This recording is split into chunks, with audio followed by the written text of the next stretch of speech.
Today's guest is a performer, actress, singer, and author for nearly 5 decades in the industry. She has gained attention in the late 70s with her stand up comedy, pioneering the one woman show, and continues today with live show performances throughout the United States and overseas. Her legendary status continued with television and roles like, you've seen her on Roseanne, Will and Grace, and most recently in shows like Ryan Murphy's series American Horror Story, and the Emmy award winning Pose. She is back on stage where she belongs with her live show, Easy Listening, this December. Please welcome the one and only Sandra Bernhard. Hey, Sandra. Thank you, ladies. It's great to be with Legend. you. Woo. I Thank mean, you. okay, first of all, tell us what you're working on and what you're going through. Let me just tell you something else that happened today. I was at Home Depot Oh God. getting just That's some already a basic. bad start of the No, day. no, it's not a bad. I love going to places like Home Depot. For me, it is relaxing and fun. I needed a door stop for my bathroom door, Okay. and I was checking out, and the ladies, all ladies of color, exploded with excitement and were like, "Oh my God, we love you, we know you, we love you. Can we take pictures?" So I was like, to me, like Paul Mooney, who was my mentor, who discovered Yes. me back in the 70s, when people would come up to him or to me, he'd go, "Bernhard, that's your birds." Like when birds like land somewhere, they let you know that, water is nearby and that it's your lifeline. And fans are like birds. So he'd always say, Oh. "Bernhard, Oh, it's your birds." So oh, so I'm always so like honored and moved that so many people of color have been fans of mine from the beginning of my career, because Mooney, of course, took me to all the black clubs where I cut my teeth in comedy.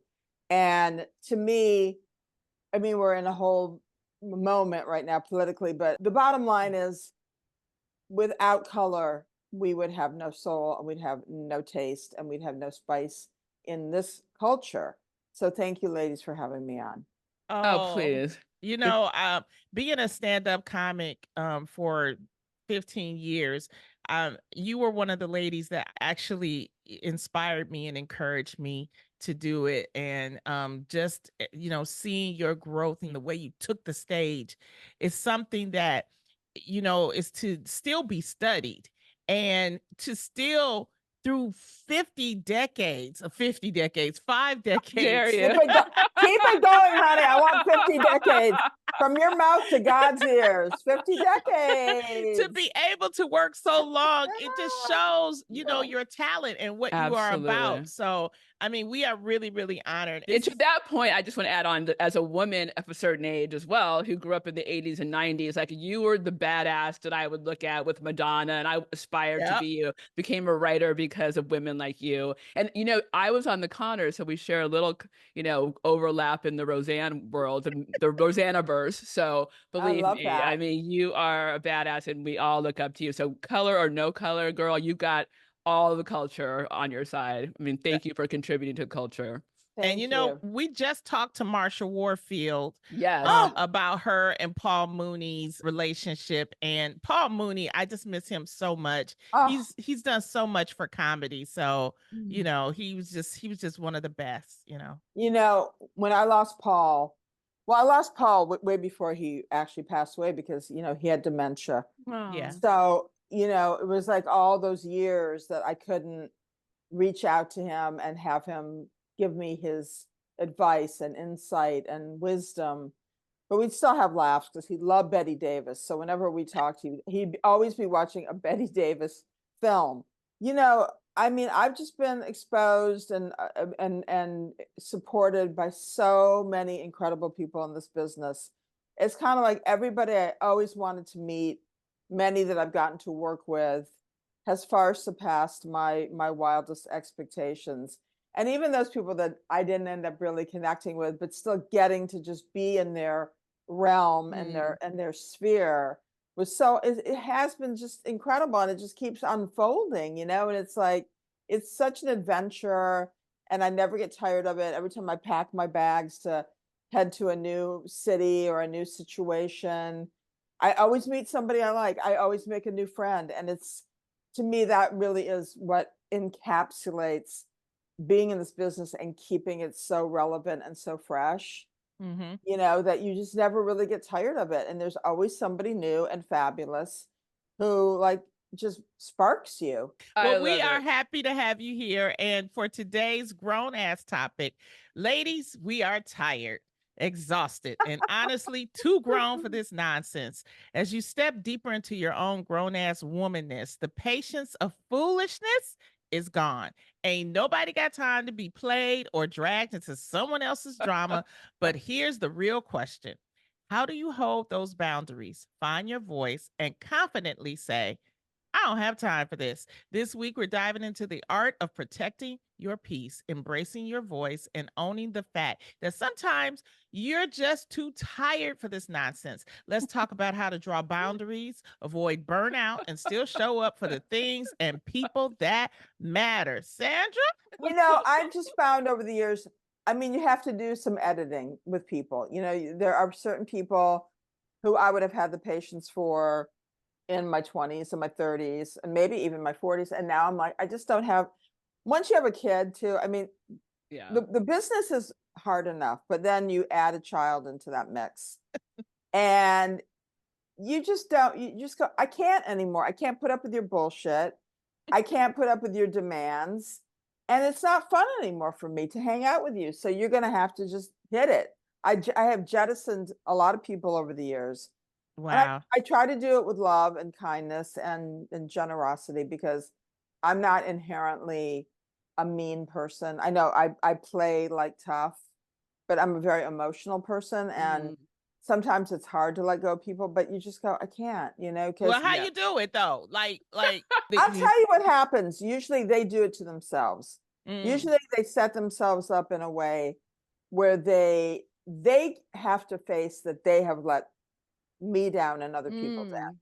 And so it's a little less on me than just like we all come to a natural, you know, conclusion. And it's sort of like this just isn't working for anybody anymore. So let's just, you know, part ways with, you know, with love and goodness. And other times you just walk away. That's it, you know, you just walk away.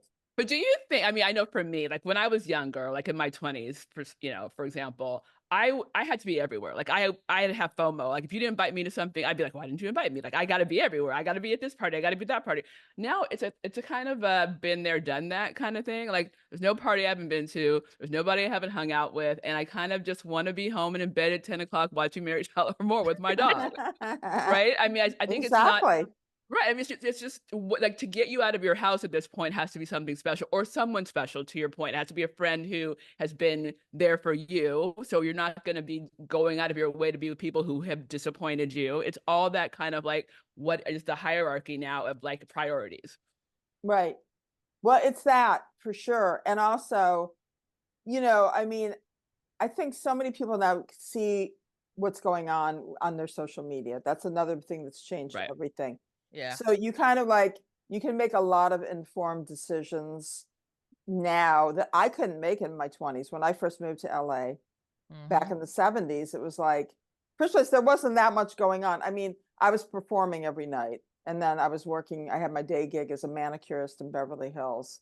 Oh, wow. Yeah. So, you know, you go out, you go dancing, you know, you go out for dinner, but the world was so much smaller. I can't explain it. Yes. It was just like, and now it's just like, it seems so much bigger. And yet, so much of it is just sort of, you know, over produced because of social Yes. media. And you think there's all this shit going on, but in a certain way, there's less going on. It's just people standing in front of, you know, displays and step and repeats. Right. And you're like, I wouldn't have wanted to be there anyway.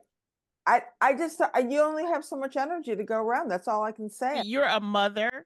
You also are a partner. So there are times when you can't say no, correct? What do you do? Oh, well, from my personal relationships, I don't usually want to say no. You know, it's like Got it. Sarah, my girlfriend, who's brilliant, and you know, we write a lot together. So when she comes home, it's sort of like, naturally things happen, then I'll be jotting down because she's just a naturally funny person. And thank God my daughter, who's now 26, is, you know, she's just doing her thing. She's working, she has her boyfriend. She has a very, very full life, and she's so social. And I kind of live vicariously through what she's doing because I couldn't do what she's doing anymore. It would just be ridiculous and embarrassing. You know, you're only in your 20s when you're in your 20s. Exactly. And then once you graduate and go on from that, I mean, you can't just show up at shit when you're like, you know, on this side you of could, things. but it'd be sad. It would be sad. It would, right. you know, and I would never expect her to be my lifeline to entertainment and fun. That would just be yeah, that would be sad for her. Yeah. Okay, I have a question for both of you ladies. Okay, what is your go-to phrase when you're trying to shut down something like nonsense? Mine used to be, I have cramps, but that doesn't happen anymore. So cramps. so hysterical. But I'm too old for cramps now. So that one's out. Now I just ghost people. Like I really do a lot of ghosting, which is not cool.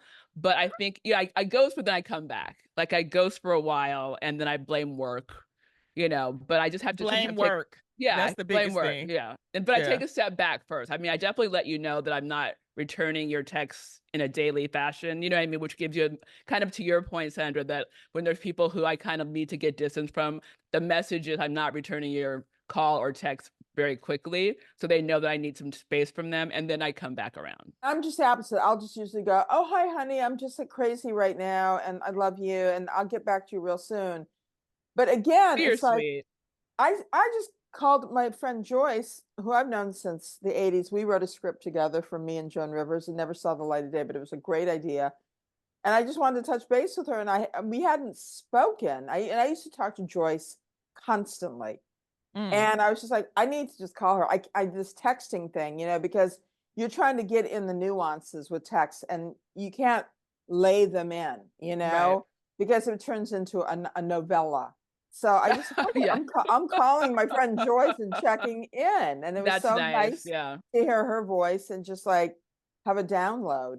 Well, I have a question then. I have a two-part question, really. First of all, do you think as we get older, it's okay to kind of take a step back from these friendships? Like you said, you'll check in, but you don't talk to your friends every day anymore. Like this woman that you did the script with. I mean, but you have a kind of a grace period now where you can come back and just start where you left off, right? There's no animosity there. And my second question is, you and your partner, Sarah, like, is she cool when you need to take a couple minutes away from her in the house? Like, do you go to different corners? You have different offices? Like, what is that like? Are you respectful of each other's spaces? Or do you get your feelings hurt? I think there isn't a friend in my life who I'm really close to who doesn't have a really mature overview of life that I can't pick up the phone and pick up where we left off. Because that's great. And everybody's at the point where like, the world is so tenuous. The country is on pins and needles. It's like everybody's just trying to keep their shit together. So we're all there. We all know we're there for each other.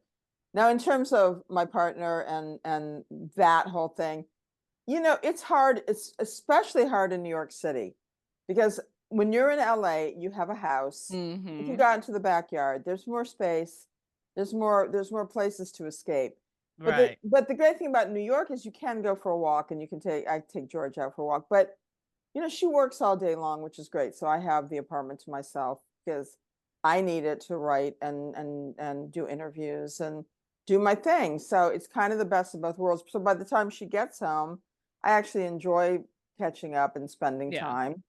And so that usually is not an issue for us. My ex-husband and I, like I would joke about, we were married for like 12 years and each house we would get would be bigger and bigger. And then like his office would be like one end of the house and mine would be the other end of the house, just because that's how we would get along better and made us, I guess, last for 12 years. But I think to your point, I think, you know, as a writer, I needed to have space. And sometimes people don't understand that. So there's things that solitude that is needed that isn't meant to be like, I don't love you. It isn't meant to be like, you know, I don't want to be with you, but give me some space and then I'll come back to you at the end of the day and let's touch base. But not everybody can accept that. I'll just say no. Like my boyfriend, James, I'm like, we just, no, I'm not sleeping with you because you snore, you fart, you do everything. I can't get rest. You want to leave the TV on. So you're going to have another room and I'm gonna have another room. And and you know what? And we're still together. It's been Because what, James 5 receives years. it though, but see, not everybody is James. Not everyone. People get their feelings I hurt. You and know. but that's why you don't just sleep with everybody, Erica. We've talked Dare about you? this. Sandra, don't pay attention to us. But we're in different times now, like even with social media. And social media, you know, you are a very outspoken, opinionated woman, which is what we need. How do you handle that and still keep your peace when it's negativity coming your way? Well, I mean, I've kind of gotten completely off of X, or formerly Twitter, Oh yeah, because me that's too. just turned into a cesspool. I mean, Yeah. that's the only place I ever get blowback and that kind of nasty, toxic reaction to things. Mhm. And I've gone to a gentler place. I mean, Instagram, of course, is it's very kind of neutral in its own way. And now I'm very into Threads, because the algorithm on Threads is like, it surrounds you with the love and the bubble you need. And I'm sorry, why do I want to be talking into a void with people who just aren't ever going to get on my wavelength? Right. I'll tell you where I do that is on my radio show, which I do on Sirius XM once a week, Thursdays at 11 a.m. EST.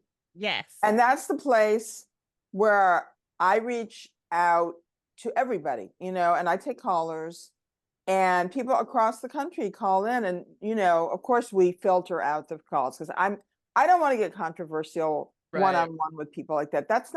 I'm not in that world. I'm not a shock jock Right. person. I'm an intelligent person who wants to, somebody can disagree with me, but it's got to be, it's got to be civil. I can't, those things really rock my world. I can't get into fights with people.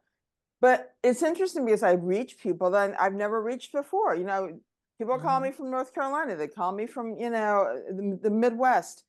So that to me is like I really feel that I've had an effect on people in a positive way, because you don't really know who's hitting you back on social media. You don't see them. You don't know who they are, unless they're your friends or other people in the business, but that doesn't really matter all that much. So I love my radio show because I really have that immediate feedback. It's like performing live, where you walk out in front of an audience and you can't fake it. It's like you're in your zone or you're not, and you better pull yourself together real fast, because people have paid to come see you and you cannot let them down. It's just unacceptable. What is it that you do now that maybe you wish you did when you were younger to protect your peace and find your happiness? Oh, I don't think there's anything. I never look at my life that way. Mm. A matter of fact, there are times where I wish I could still have just a little bit of the craziness I had in my 20s and 30s and 40s. But of course I can't, because I'm in a relationship and I have a child. And if I did some of the things now that I did then, I mean, it would be all over social media. Not that I ever did anything. I mean, I've never been into drugs. I've never done anything because I was drunk. So what would be a crazy thing that you want to do? Like, what's the one thing that you miss? Just going out and partying and being with people and being a little bit, flirtatious and outrageous. Oh, But, yeah. you just have to draw the line. You can't do that anymore. You didn't miss nothing. You probably would have ended up in a Diddy party. You didn't Oh, want that. no. No, baby. No. Even when I ended up at those kind of parties, I was the one who was blocking everything. I never did That's what I mean. You knew when to go home. I never did anything at parties where I was like, the next day, like, what did I know what I was doing, and I was blocking all the people who were being trashy. Yeah, you knew when to go home. You knew when to go home. Always. I love that. Why do you think people get caught up like that though? And not say no, or unless they're drugs. Because they're really, really, really insecure. They're really impressionable. And I think a lot of people want to make it in the business, whatever that means to them. Yes, they want to be famous. They want to be like loved. And they think if they take it to that place, whether it's sexual or, or hook up with friends who are not really good for them, they think that's going to make a difference in their career. And it never does. And it doesn't. You're right. It backfires. I don't care what the outcome is in terms of like perception, emotionally, spiritually, when you do certain things, it takes its toll. So you've got to protect your heart. And the only way you do that is to know when to just cut it and walk out the door. Where do you think you get that strength from? Well, she's such a Self-aware. phenomenal stand-up. You Clearly. have to, when you're standing up in front of people, saying, I'm going to be, I'm telling you what I feel, and and you're writing jokes and you're presenting a show. I mean, I'm not speaking for you. I'm speaking for myself as a stand-up, but is that where the power comes from, Well, yeah. I mean, I've always been, for as long as I can remember, I've been an observer. I like to observe human behavior.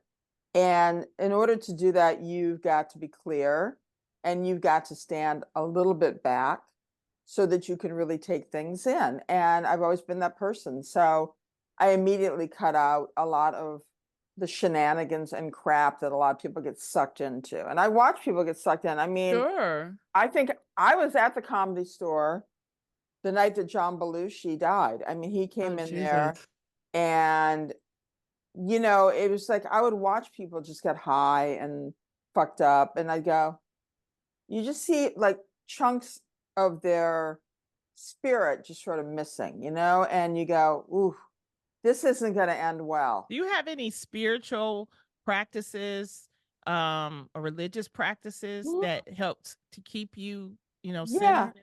I'm Jewish and I really I love, I grew up, not super religious, but I went to Hebrew school and I got bat mitzvahed, and I love all the songs and the music because I love to sing. So I like to go to Shabbat and the high holidays, and because I love the music and I love singing in Hebrew. It's not like I'm religious. It's just sort of just taking it in. It's like a purification. When people are singing, spiritual songs at church, I want to join in. I fucking love it. It's so high. It's the highest form of connecting to the higher power. Yeah, and it's community as well. I mean, that's, I think, a huge part of it. Yeah. Yeah. What advice would you give to anybody who is searching to find their peace?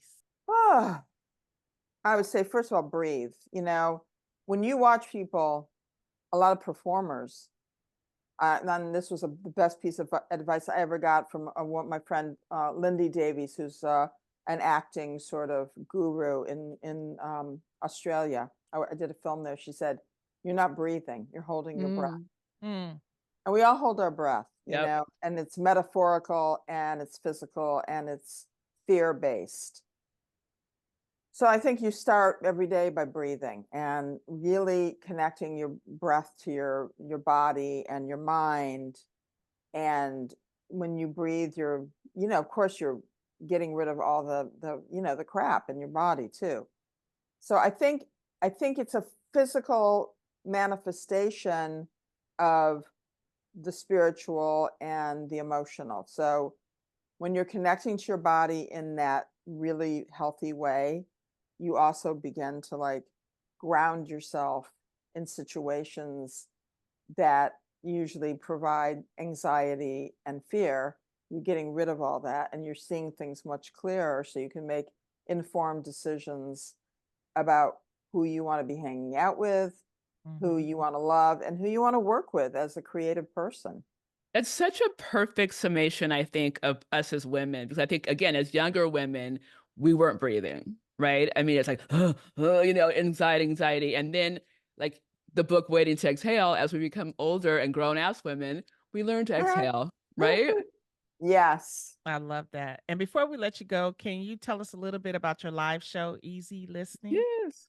It's a kind of a collection of stories about what's happened during the year, people I've met, recollections, all interwoven with, really eclectic music, songs and music that have inspired me throughout the years. And, it's kind of like, it's a one woman sort of celebration of stripping away the past year and where I'm at, getting ready to jump into the new year. Sandra Bernhard, thank you for joining us today. So much love. And to our listeners, be sure to check out her live show, Easy Listening. Details and a list of cities near you will be in our show notes.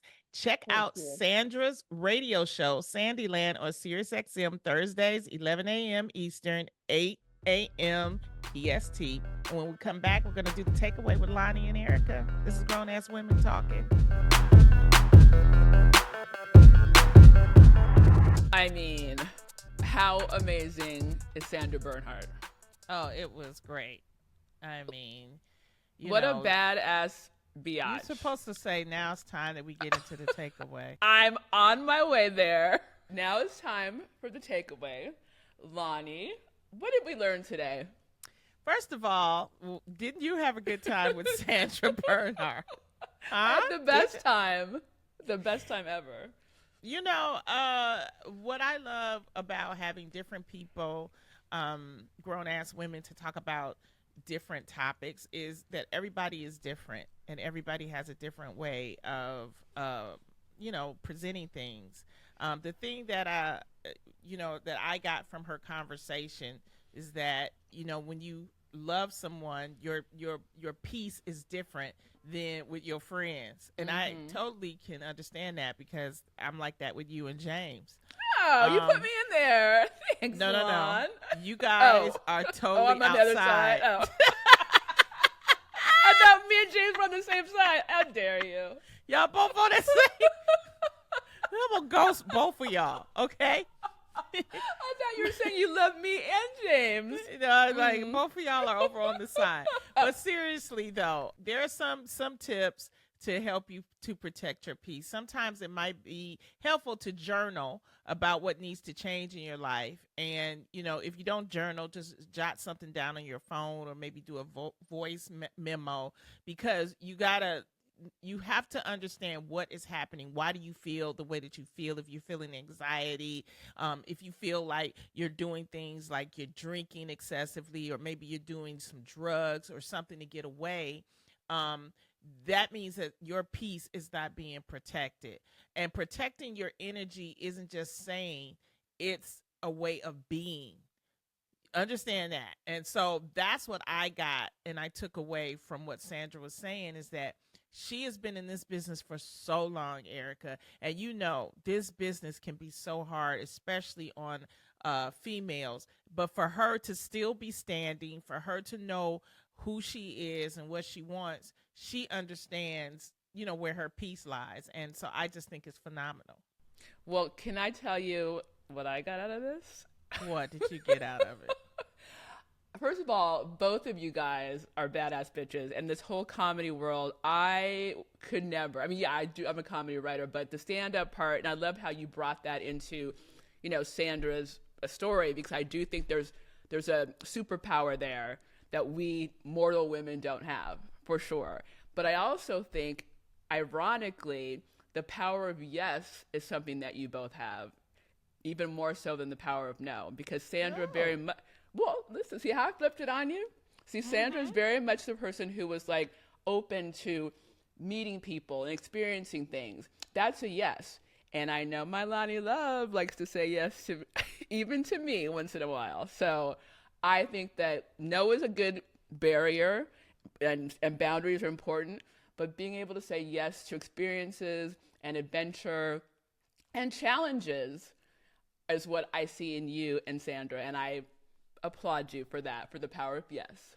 Well, we applaud. Look what you I did too. there. Me. Oh, thank You've been you. in this industry as long as Sandra, so I understand. Dare you?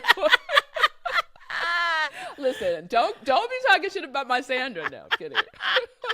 I have been in this industry a long time. I'm learning to say yes and no. Yeah, there's a difference between yes and a difference between no, and you have to know when to do both of them. Exactly. And not feel guilty about it. So. Exactly. And thanks again to Sandra Bernhard for joining us. And check out her live show, you guys, Easy Listening, and her radio show, Sandyland, on SiriusXM. Thank you all so much for joining us for another episode of Grown Ass Women Talking. Please follow us on Spotify, Apple Podcasts, or wherever you get your podcasts. Leave us a 5-star rating. And don't forget to follow us on Instagram or YouTube at GAWT Pod. I will be everywhere. December, Miami Improv, December 15th. One show, come see me. Also at the Ice House in Pasadena, the 5th, the I'll 12th, be and the there. 19th. Yay. Happy Thanksgiving, everyone. We are thankful for you all. Yes. Understand that and be grateful. Gobble, gobble. Love to everyone.